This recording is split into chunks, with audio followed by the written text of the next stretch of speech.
Ahora vamos a hablar de un tal Gamaliel que parece que se portaba bien con los cristianos, pero en el fondo no iba con ellos. Porque hay gente buena. Ahí fuera hay mucha gente buena. ¿O no hay gente buena? Decimos, oye, tengo un vecino que es más bueno, y lo hay. Incluso hemos llegado a decir esta frase. Oye, hay personas incrédulas que son más buenas que los mismos creyentes. Sí, con el concepto bueno que tenemos, sí, y es cierto. Hay gente con más educación que cristianos, claro. Hay cristianos que tienen menos educación a lo mejor que una persona que no conoce a Cristo, más educados, con una formación, vienen de un ámbito, de un contexto con muchísima educación, y cristianos que no tienen vergüenza ninguna. Sí, esa veces nos da un poco de corte decirlo, pero puede ser real. Y el Señor no quería que ningún arañazo, en el coche recién estrenado hubiera ningún arañazo, ni ninguna salpicadura en el cristal para llevarlo al cargarse, como se llame, a arreglarlo. Quería una iglesia pura y una iglesia sin mancha, y todos aquellos que formaran parte, lógicamente, pues tenía que dar una lección. Y todo eso, terminamos con el versículo 11 diciendo, y el pueblo se sorprendió y se quedó así un poco como maravillado. Pero en el 12, que continuamos hoy, lo que dice, literalmente, entro ya de lleno, porque me he propuesto estar, poco tiempo, lo preciso para entenderlo. Dice, y por la mano de los apóstoles se hacían muchas señales y prodigios en el pueblo, y estaban todos unánimes en el pórtico de Salomón. Me hubiera gustado haber traído una diapositiva para que veáis más o menos la estructura del templo, lo que era el pórtico. El pórtico de la gloria, si habéis viajado a Santiago de Compostela, un pórtico es un montón de columnas, y después hay como entre la columna y la entrada hay un espacio techado por donde los frailes, por ejemplo, aquí en España, en algunos conventos, cantaban sus cánticos gregorianos. Son pórticos. Pues había un pórtico en el ala oeste, creo, del templo, donde pues los cristianos dijeron, pues aquí mismo, y ahí se colocaron. Como era un lugar público, es como si nosotros decimos, bueno, pues ¿dónde vamos a hablar del Señor? Pues nos vamos a la Plaza de España, o nos vamos al muelle, o nos vamos al lago, a cualquier sitio público. Pues ellos se reunían en el pórtico de Salomón. Y estaban todos unánimes. Ahora no vamos a empezar a analizar palabra a palabra. Unánime en un mismo en un mismo sentir, en un mismo pensar, con un mismo propósito, que era contar lo reciente. Lo reciente era, es que lo reciente, si te pasa a ti, tú estarías en el pórtico de Salomón, predicando a Cristo a diestro y siniestro. Pedro, imagínate lo que tenía que contar, que sí, que te lo digo yo, que anduve por encima del agua. ¿Cómo? ¿Y no te hundiste? Que no, que anduve. Y a mi suegra, que tenía fiebre, la tocó y se le quitó la fiebre. Y un día, con 3 panes que llevó un muchacho, comieron 5.000 personas y recogimos 12 canastas, pero estáis locos. Fíjate si la iglesia primitiva tenía cosas que contar. Claro, vivía mucho del milagro, y esto hemos querido trasladarlo al siglo XXI, pero es que entonces las Sagradas Escrituras no estaban, ahora sí están. Cuando la Biblia dice, toda la Escritura es inspirada por Dios y útil para corregir y enseñar, quiero que sepáis que se refería al Antiguo Testamento. El Nuevo no estaba ni elaborado.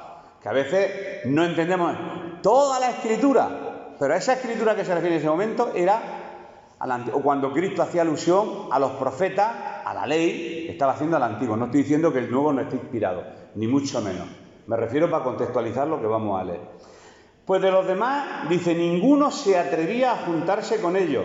Sin embargo, el pueblo los alababa grandemente. No se juntaba, pero lo alababa. Oye, qué gente más maja, fíjate, lo tienen todo en común, reparten las cosas, no hay necesidad entre ellos, qué bien se lleva. Oye, que esta gente da gusto, pero no se juntaban con ellos. Sí, a mí la iglesia es una maravilla, pero no voy.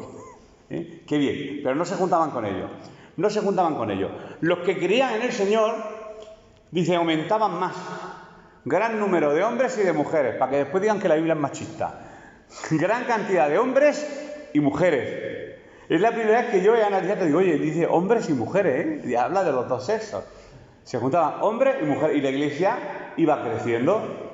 Después de aquel acontecimiento que daría un poco de, oye, fíjate, Ananías y Zafira, que parece que no han hecho gran cosa, sin embargo, la iglesia seguía creciendo y ellos seguían predicando el Evangelio.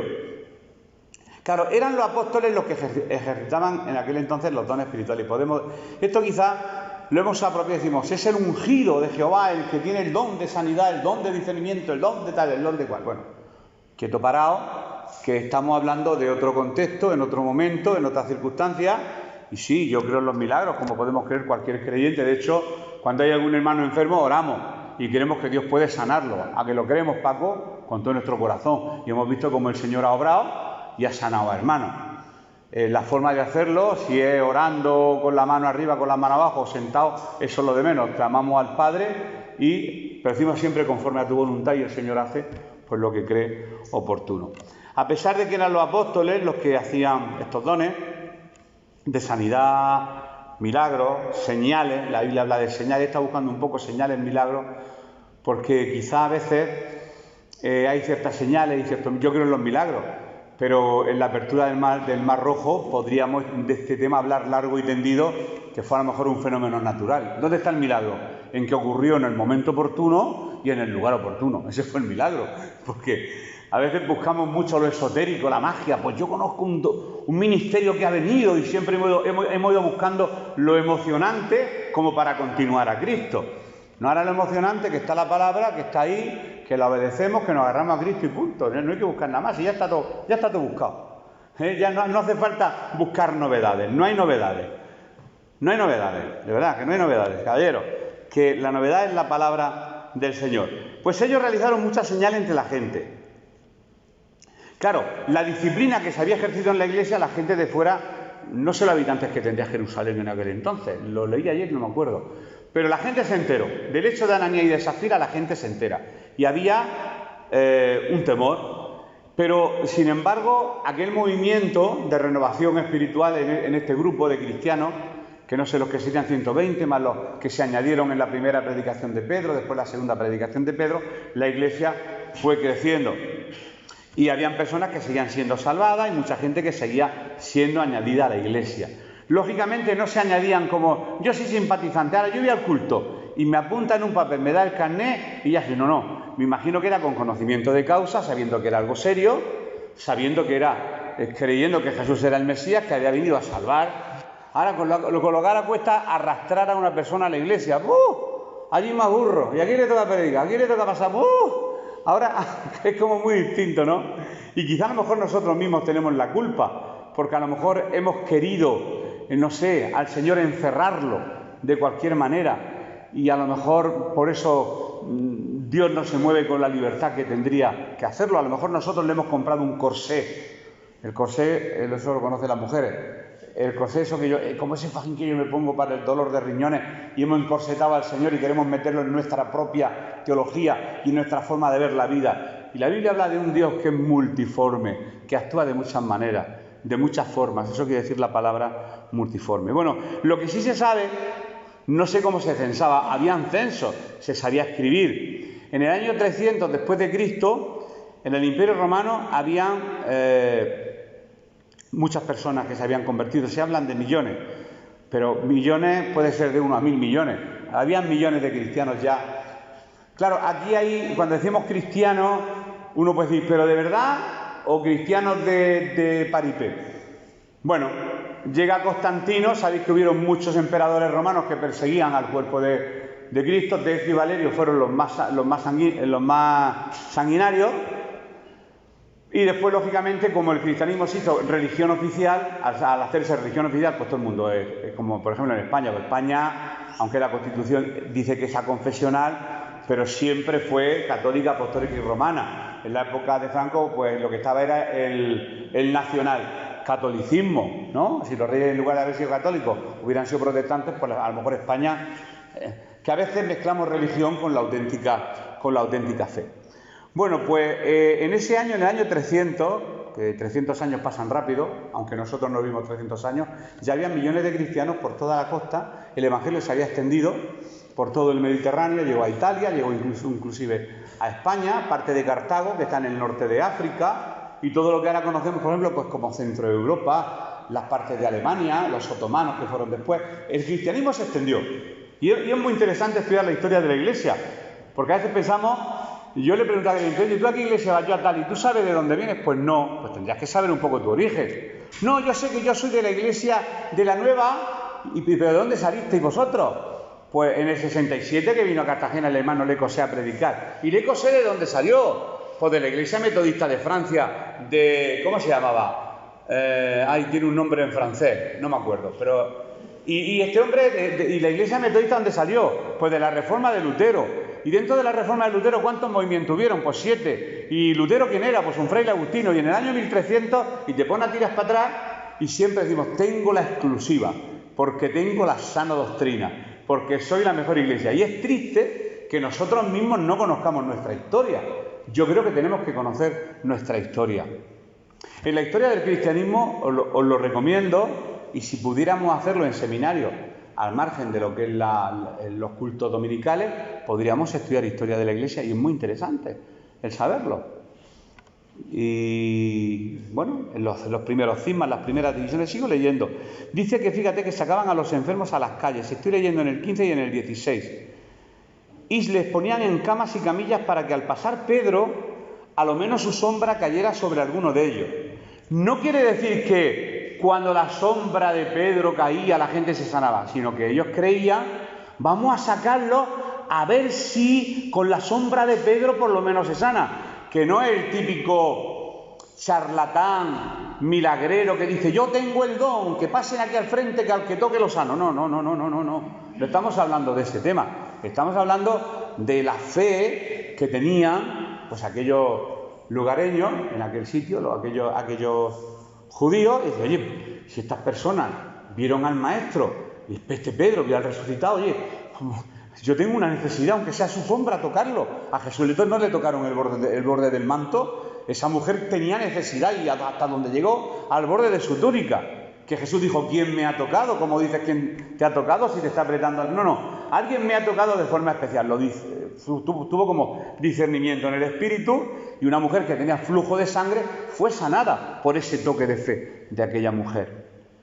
Pues en este caso dijeron, bueno, vamos a sacar a todos los enfermos, y fíjate, a lo menos su sombra cayera sobre alguno de ellos. Y aún de las ciudades vecinas venían a Jerusalén. Todavía los cristianos no habían salido de Jerusalén a las ciudades vecinas, sino que de los pueblos de al lado venían a ver a los apóstoles, trayendo enfermos y atormentados de espíritu inmundo. Vamos a decir en español, endemoniados, personas con demonios, porque los demonios existen. Y todos eran sanados, ¿no? Y algunos, el 90% eran sanados, y todos eran sanados. Y después, claro, nosotros queremos hacer comparativas, pero ¿cómo vamos a hacer comparativas si cada tiempo es su tiempo? ¿Y por qué ahora no ocurre? Porque una vez se hizo, recuerdo, una campaña evangelística en Barcelona, empleamos como 12 millones de pesetas, vamos a traducirlo a euros, 72.000, 80.000 euros, no se salvó nadie, se cantaron muchas canciones bonitas de estas de palmas, de saltar, de banderas, de aleluya, nadie. No estoy criticando eso, bueno, no se convirtió nadie en aquella campaña. Cuando terminaron ya recogiendo, parece ser de que el que estaba allí limpiando y demás, alguien llegó, empezó a hablar con él, le predicó el evangelio, y esa persona pues se entregó a Cristo. Pero que ahora buscamos como lo mismo, ¿no? Y parece que, venga, estadios, que millones de personas, y la realidad no es esa. Milagro, ¿y por qué tenemos pandemia? Pues que me vengan todos los milagreros que me quiten la pandemia del planeta ya. ¿No? ¿Por qué tenemos pandemia? ¿Por qué vais con mascarilla? ¿Porque el Señor no hace un milagro ya? Porque estamos en otros tiempos y porque Dios lo permite, y ya está. Es que tenemos una mente muy cuadriculada en ese aspecto. Y claro, hemos recibido un tipo de enseñanza y parece que no queremos salir de ese cubículo. Hay que salir e irnos a la palabra del Señor. Claro, yo leo esto y todos eran sanados. Es que ahora no hay gente pillada por espíritu inmundo, así. Es que no hay gente enferma, así. Es que no hay gente atormentada, así. ¿Y por qué todo el mundo no es sano? Esa pregunta no la voy a responder yo. ¿Por qué todo el mundo no es sano? Claro, la respuesta más sencilla del extremista es porque no tienen fe. Como no tienen fe, por eso no son sanos. Bueno, hombre, para empezar, si vamos a todos los hospitales y sanamos a todo el mundo, se queda sin trabajo mi hija, mi mujer. Sí. ¿Tú sabes la cantidad de gente que se queda sin trabajo? Bueno, hermano, pero si se sanaran, ¿qué más da el trabajo? ¿No ves? Y especulamos con cosas que son de segundo orden y de tercer orden. Si lo importante no es la sanidad. ¿Qué importó que Jesús resucitara a Lázaro? Claro, para que viéramos su poder y que Él era la resurrección y la vida. Ese era el final. Pero Lázaro se muere, resucita, se vuelve a morir por segunda vez y ya está, se murió 2 veces. Es como si tú vas a una tumba al cementerio y ves 2 fechas de defunción. Pues Lázaro tuvo 2 fechas de defunción, nada más. que no es tan importante que resucite un muerto o que veas 7 ángeles volando. Pero vamos buscando eso como si yo viera algo creería. Te digo que no. Tú tendrías que ver ahí mismo aquí una aparición y no creerías. Domingo, ¿qué estás diciendo? Que sí, porque la única manera es arrepintiéndose. Es una metanoia, es un cambio de mente, es un cambio, es una forma de pensar distinta, es un depender de Jesús, es un decir, Señor, heme aquí, es un cambio de vida. No tengo que ver para creer, eso fue lo que dijo Tomás, que se ha parecido el Maestro, como yo no lo vea y le meta el dedo en la llaga, no me lo voy a creer. Y nosotros somos Tomases. Yo muchas veces también me ha pasado, en tiempos de dificultad de fe, Señor, déjame ver un milagrico chiquitico. Y entonces yo siento en mi corazón, pues el milagro tú, pues si el milagro eres tú no te has dado cuenta de lo amargado que vivías cuando tenías 20 y tantos años, y bueno, todavía tengo no paso temporadas buenas, pero que si sigue así hubieras terminado fatal. Bueno, pues yo vine a tu vida y ahora cuando pasas por momentos malos, pues me tienes a mí donde recurrir y yo te echo un cable. Y 77 y 70 y 700.000 veces cae el justo y el Señor lo va a levantar. Y ahora tenemos al Señor. Hombre, por supuesto, pues eso es un milagro. Como que se abra el mar rojo, como que se multipliquen panes, peces, o que la sombra de Pedro caiga encima de los enfermos y todos sean sanados. ¿Vale? La Iglesia, ese era el poder de la Iglesia primitiva, nadie lo discute, está en los hechos y nosotros lo creemos, que había poder y el Señor hacía milagros. Esto lo he apuntado. Esta evidencia de sanar absolutamente a todas y a cada una de las personas que acudían fue única en toda la historia de la Iglesia, porque no ha sido repetitiva. Porque si fuera repetitiva tendríamos episodios históricos, no hay nada escrito al respecto. ¿Tú lo has leído? Que todos los 300 que pasaron al frente todos fueron sanados. No vaya a ser como lo que ocurrió aquí en Murcia, que vinieron y dijeron 250 se le ha sido empastar las muelas milagrosamente. Y dijeron 4 dentistas de la región de Murcia, entre ellos el que me arregla a mí la boca. Vale, pues si el Señor lo ha hecho, que vengan a mi consulta, que yo gratuitamente le voy a revisar la boca a todos. Y lo dijimos por la radio, no fue ni uno. ¿Dónde estaban los 300 empastes? ¿Me entiendes? Que un poco hemos jugado un poco con los milagros, hemos jugado mucho con las emociones, hemos jugado mucho con esas cosas y yo pienso que la vida cristiana es mucho más sencillo que todo eso, porque lo otro se llamaría esoterismo, magia blanca. Por no llamarle magia negra, le voy a llamar magia blanca. Y hay mucha magia blanca a veces dentro del pueblo. He sentido, he recibido una luz, me han dicho, tuve un sueño y empezamos con el O y el A y nos metemos en una dimensión que no le corresponde al cristiano. El cristianismo no es eso. Para mí, sin ofender a nadie, para mí eso no es eso. Creo en el poder de Dios, sigo diciendo, creo en los milagros. Y creo que si yo alabo al Señor con todo mi corazón, me puedo inundar de su presencia y me puedo derramar delante de Él, levantar mis manos y caer de rodillas. Lo creo con toda mi alma. Y yo creo que tú también lo crees, ¿verdad, Lola? Y llorar, y clamar, y pedir socorro, Señor, te necesito. Clamar es pedir a Dios con mucha insistencia. En aquel entonces no tenían el Nuevo Testamento escrito. Dios se movía de otra forma. Tenemos la palabra ahora. De hecho, el apóstol Pablo, en su carta a los Efesios, creo sí, en el capítulo 2, versículo 20, dijo que la Iglesia está fundada sobre Jesucristo. Y Jesucristo es la piedra principal. ¿Y cuál es la base de nuestra fe, Paco? Que lo hablamos en la reunión. ¿Cuál es la base de nuestra fe? ¿Qué es lo que nos caracteriza como Iglesia? ¿Quién tiene la autoridad? Tú me dices a mí que yo soy el nuncio apostólico, me decía Gonzalo, y yo el monaguillo y el otro tal. La autoridad la tiene la palabra, y aquí el jefe es Cristo. Aquí no hay ordeno y mando. Aquí no hay ordeno y mando. Pero lógicamente pues tenemos una responsabilidad. Hay una responsabilidad pues de guiar, de alimentar, pero esos temores y esos miedos. De hecho, incluso las edificaciones que se hacían antiguamente en mi época, quizás, bueno, iba a decir el más viejo de aquí, no. El más mayor de aquí no soy yo, pero hoy ha sido una maravilla que un hermano con casi 80 años y su esposa aquí estéis, lo hayáis esforzado.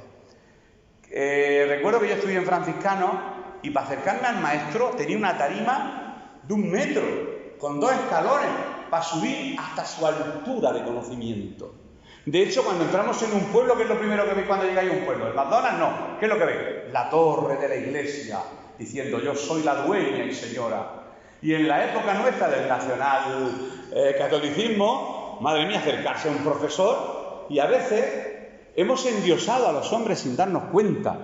El pastor lo ha dicho. Bueno, bien, yo por mucho respeto, pero aquí dice que todos ofendemos muchas veces. Y no estoy justificando a nadie. Y, ¿verdad? Ramón me manda como ellos le llaman, un meme o cosas de esas, muy gracioso. Dice, ¿cómo se pone alguien cuando el pastor lo llama a su despacho? No te respondí, porque no quería meterte un crujillo, te lo hubiera metido. Me callé. Dice, cuando un pastor o un anciano, en nuestro caso, ¿verdad? Mañana quiero verte. O ¿verdad que Ángel, que si tú vas, dice, después hablamos. Tú, ¿qué habré hecho? ¿Qué habré hecho?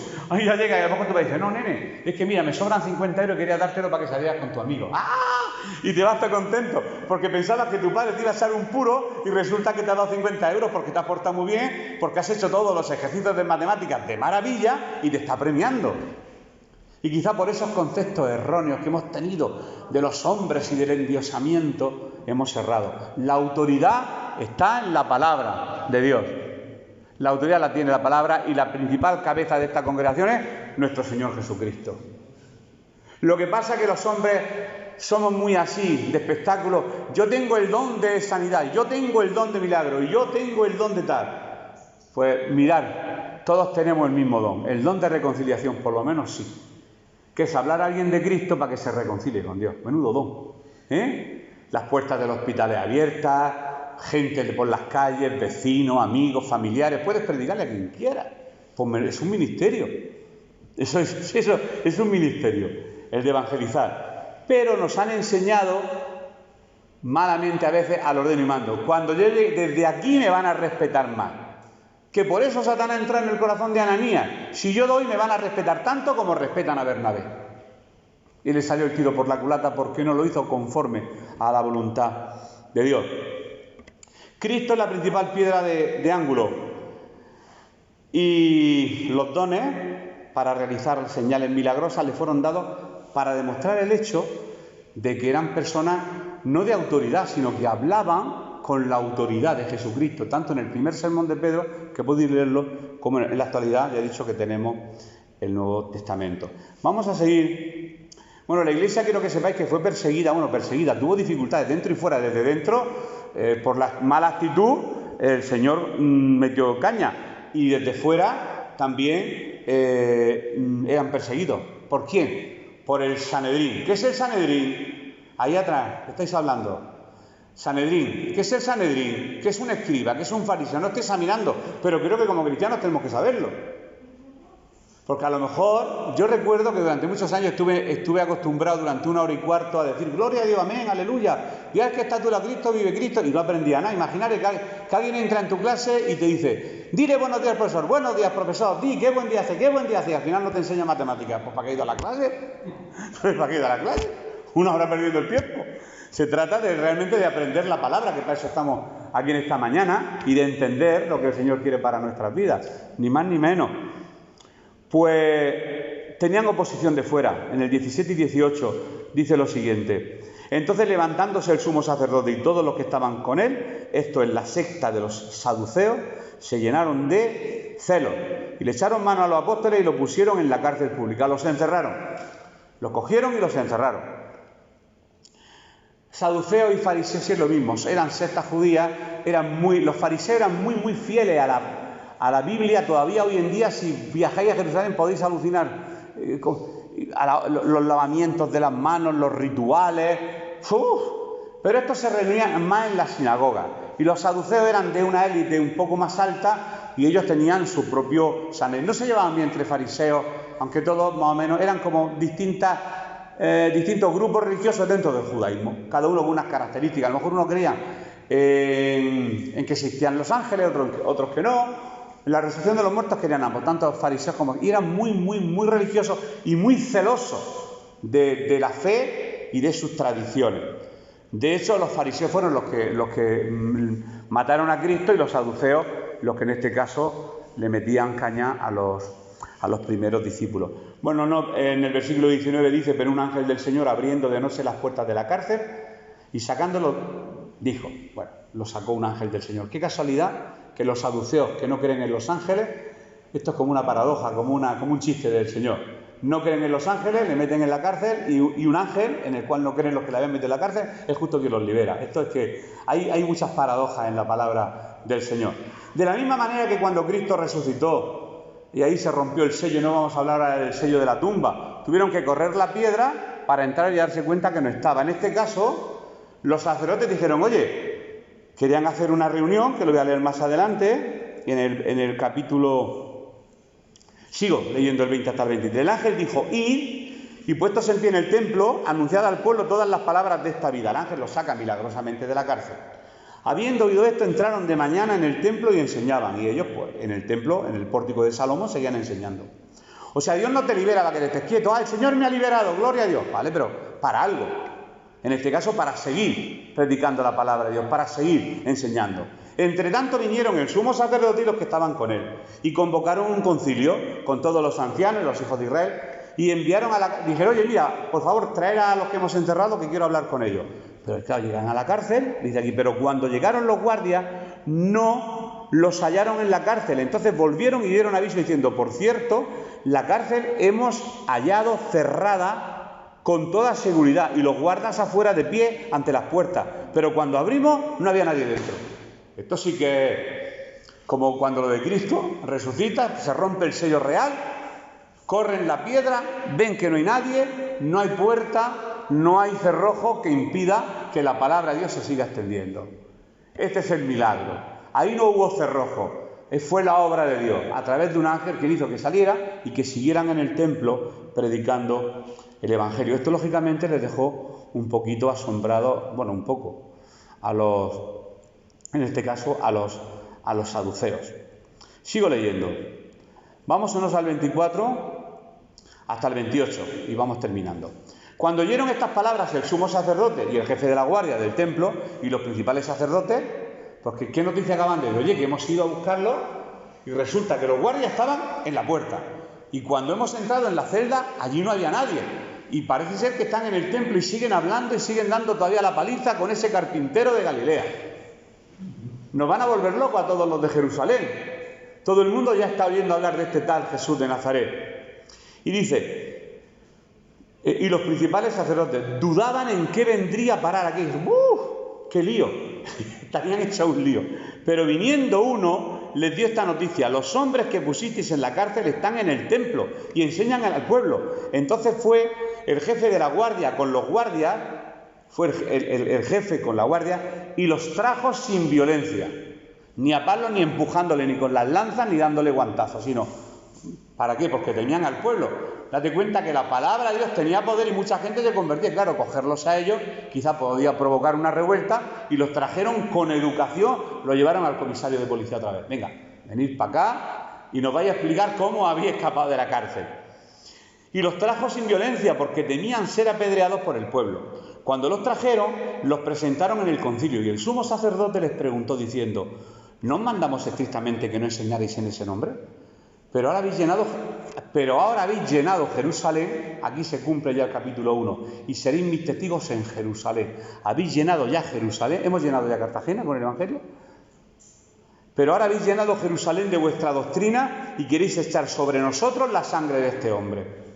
La gente estaba escuchando a los apóstoles, quienes fueron testigos en Jerusalén. Jesús le había dicho que el Evangelio debía ser proclamado. Lo sabéis, comenzando en Jerusalén, en Judea. Eso ya no lo voy a repetir más, porque lo sabéis. Sigo leyendo. Y así terminamos. Respondiendo Pedro y los apóstoles dijeron: es necesario este texto que tanto hemos usado y tanto habéis escuchado en las iglesias. Es necesario obedecer a Dios antes que a los hombres.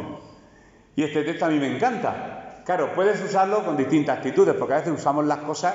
Tú la Biblia puedes usarla con amor o como martillo, Por ejemplo, no sé, yo que sé, a lo mejor el clásico machista que dice: la Biblia dice que te tienes que someter a mí. Pues ahí la están mal usando, ¿no? Le está dando un martillazo con la Biblia. Se puede usar con distintas actitudes. De hecho, hay personas que en el nombre de Dios se han hecho muchas barbaridades.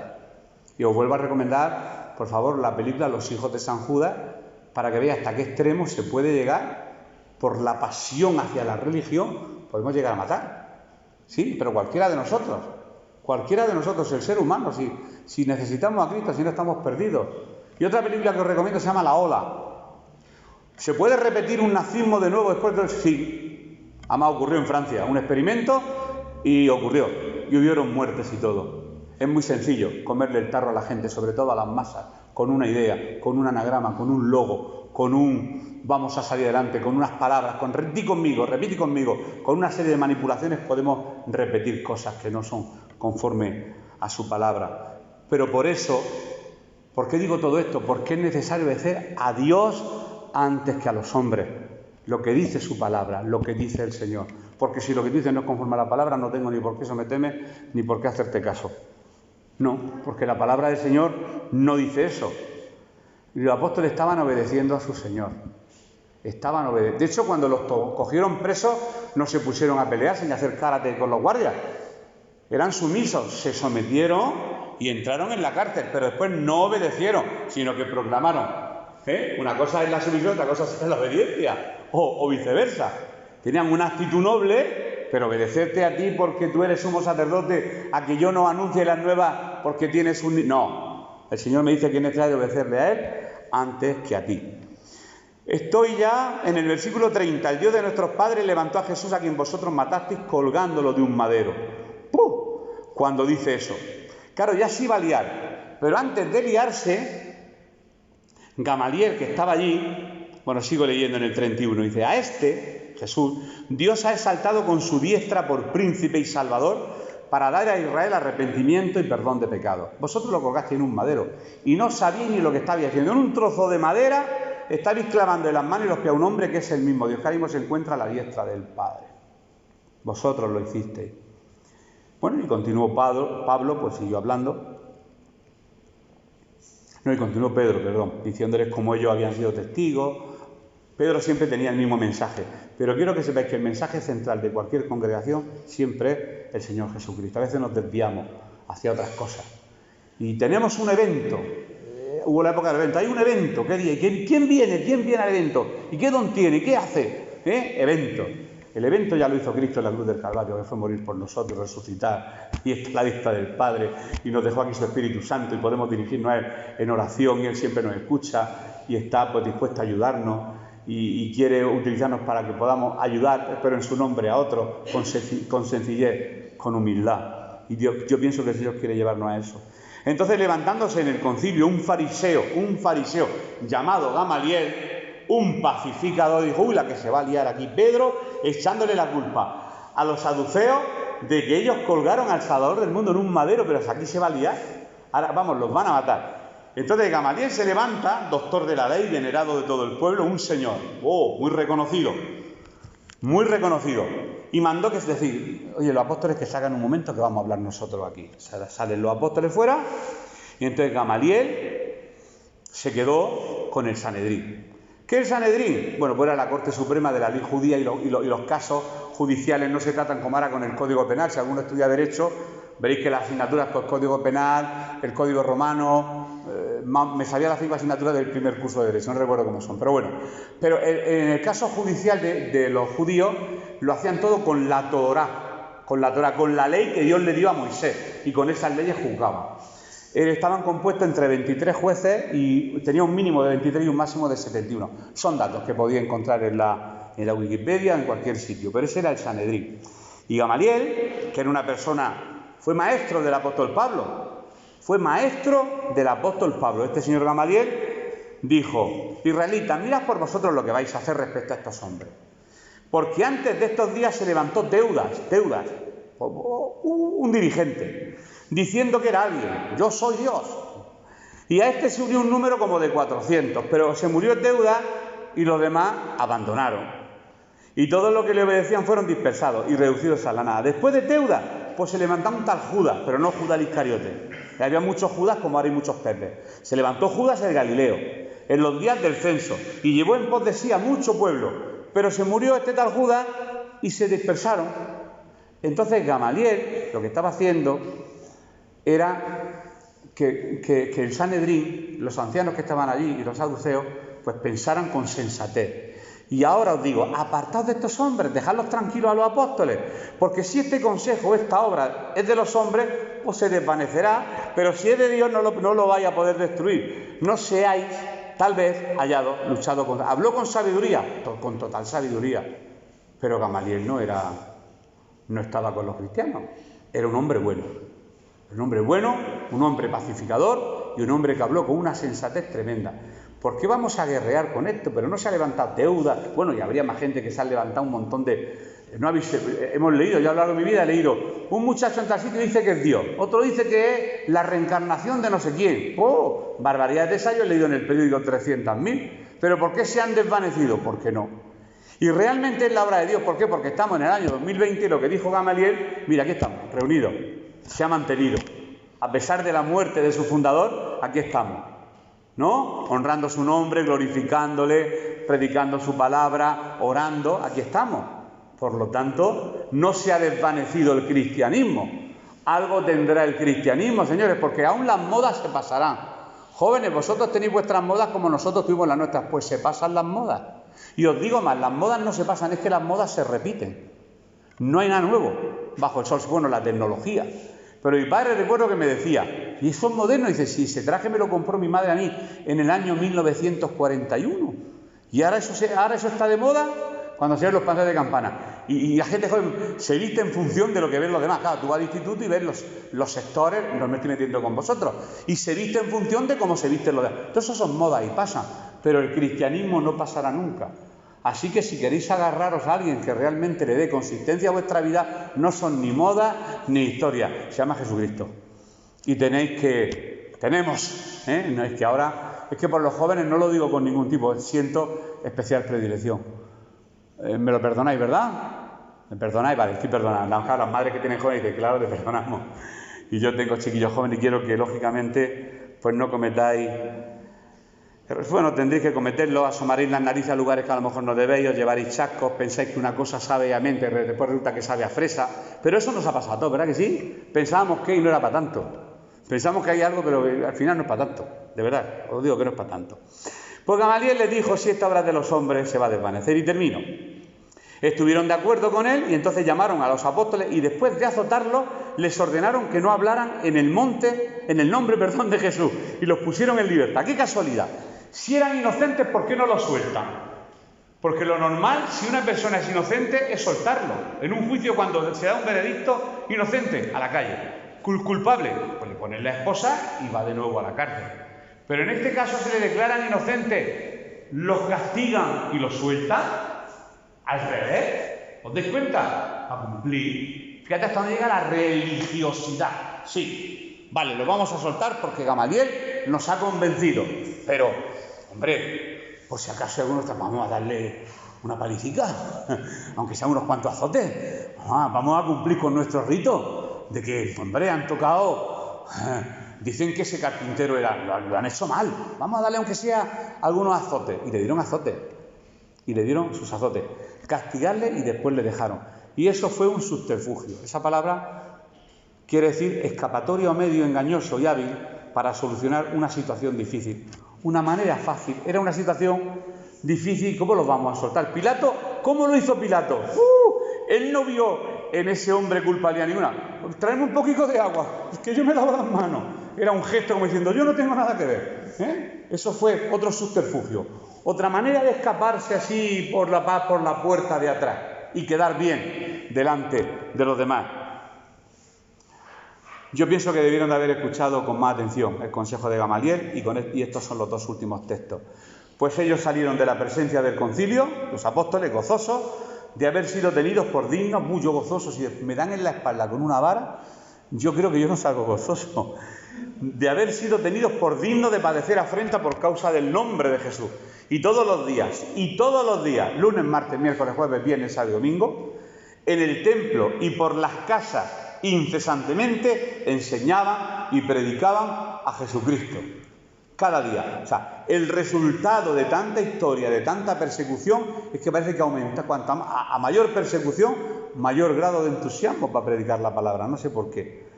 Pero por favor no oréis por una persecución, no sea que llegue. Así que aquí es donde termina y ya la semana que viene continuará nuestro hermano Paco con el capítulo 6, creo que serán los primeros 15 versículos. La iglesia está en crecimiento y vemos que a pesar de la persecución, el Señor siempre sigue añadiendo a su iglesia los que han de ser salvos. Hasta aquí la palabra de Hechos.